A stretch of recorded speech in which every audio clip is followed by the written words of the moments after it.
I'm not Republican, I'm not Democrat. I'm a free market capitalist that believes in our constitutional ways, so much so that I was excited to come to the United States, learn the language, understand the culture, and serve the people. When you look at places like Shake Shack and Penske and Harvard and Ruth's Chris, come on, these are giant chains. They're not franchises. Let me explain in case someone watching this doesn't know the difference. Starbucks, for example, is a chain, meaning all Starbucks locations are owned by one corporation. Whereas McDonald's, most McDonald's, they're franchise.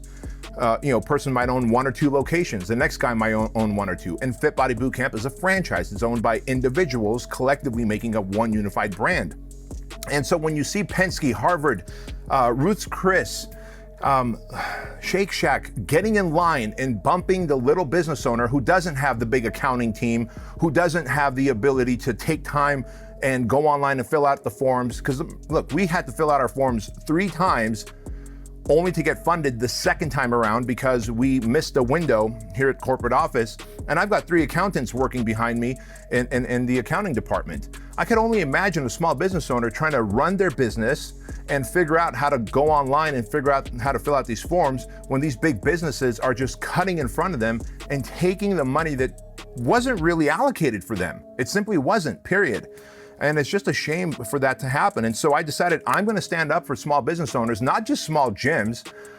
Because look, there's also a difference between a big box gym where people walk around, a 30,000 square foot gym that you walk in and you do bench press, dumbbell flies, cable machine, whatever. You're touching everything. Now, I've decided that we're going to actually pivot with Fit Body Bootcamp. I told all Fit Body owners that we are going to open up on June 1st. Some states, 7 states have already opened up, given the green light. So we've opened up as much early as 2 weeks ago. But I said on June 1st, guys, we're opening up. We're using our Fit Body reopening protocol, which is to sanitize hands and shoes before they come in. Our clients are now working out in an 8x8 taped off area, and there's 12 of them, 10, 12, 15, depending on the size of the Fit Body Bootcamp. But we call it the train in place model, where earlier I told you our clients rotate throughout a 30-minute session. Now they will train in place in their 8x8 taped off area with the 2 pieces of equipment that's right there in front of them. So there's no cross contamination, there's no high-fiving, there's none of that. Our coaches and instructors have masks on because there are going to be yelling and coaching and obviously pumping people up. There's literally almost no chance of anyone spreading a virus in an environment like that. And I've gone so far as to send that 25-page reopening protocol to the White House, to the Center for Disease Control COVID-19 Task Force, to the World Health Organization, and to Governor Newsom's office, just like, hey, here's what we're doing. We're going above and beyond. You must differentiate us from big box gyms. And oh, by the way, these are small business owners who now I feel at this point our constitutional rights are being infringed upon. And keep in mind, Eric, I come from a communist country. My dad risked his life to bring us here when I was 6 years old when we escaped the Soviet Union. I'm seeing communist behavior, and I'm willing to put my name, my business, myself on the line at this point. Just yesterday, I don't know if you guys saw this, but the mayor of LA said that he is open to the idea of cutting off utilities for small businesses who decide to go back to business before they give the green light. Now, listen, man, you can't cut gas, water, and power to a small business that wants to go serve its people constitutionally, number one. Number two, in a way that's socially safe because they've taken every precaution, just like we are at Fit Body Bootcamp. And number 3, Eric, let me bring something up for a second. I don't know if, I think you said you're a parent, right? Mm-hmm. You have kids. All right, so I've got a son and a daughter, but let's say I had 6 kids, and let's say me and my wife went out to the park, and my 6 kids are playing, and Andrew is my oldest. I might say, hey kids, have a good time, but Andrew's in charge, so listen to your big brother. And there you go, the 6 kids are doing that.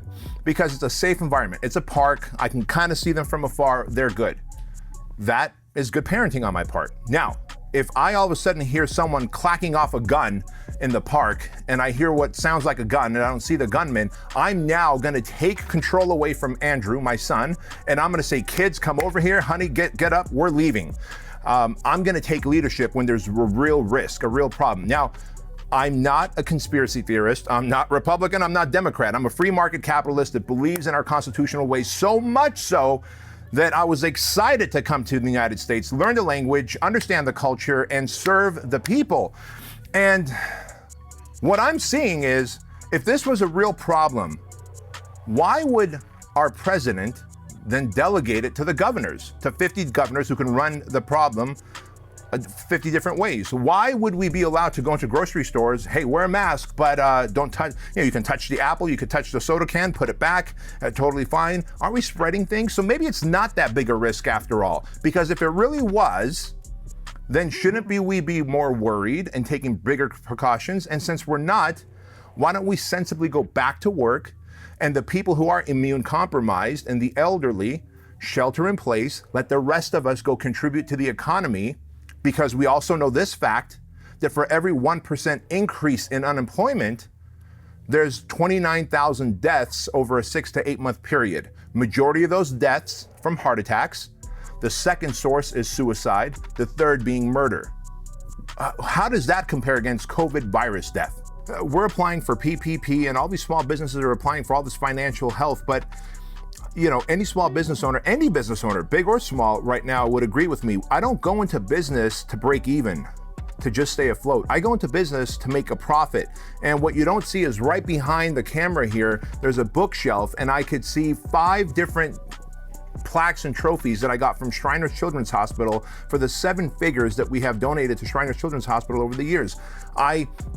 As a child coming to the United States, I went through a lot of problems, and so I'm very child conscious. So I make profits, 1, to take care of my family and give them a good quality of life, and 2, to donate to Shriners Children's Hospital and to have 91 kids adopted through Compassion International.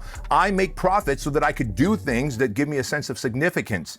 And when they're saying, look, we're going to give you enough money to pay your payroll and maybe pay your rent for your building, I'm not looking to stay afloat. If I was, I would just go get a job somewhere. I'm looking to make a profit and contribute to the world's economy. And if they think that they can just cut us a check to just enough to keep us afloat, and I should be happy with that, I'm not. And the reality is that you're right. When you incentivize people, employees, to effectively go on unemployment, and their unemployment matches what their payroll was anyway, and now it's been extended, this is why the country gets divided. They're saying, hey, look, I'm not saying they're saying it for the money, but maybe I would be if I was getting the same amount of money as I was getting when I was working, and now the time period is extended where I can get it longer. I might say, hey, you know what? You're a small business owner, all business, stay shut, keep us safe, because I'll just keep playing my video games, making almost the same amount of money.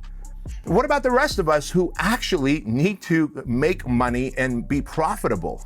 And we're willing to do it in a safe way, and we've got a 25-page process outlined. Let us go back to business, and if we spike the doggone virus, hey, we'll go right back to quarantine. And if we don't, then maybe this wasn't the big deal that everyone made it out to be.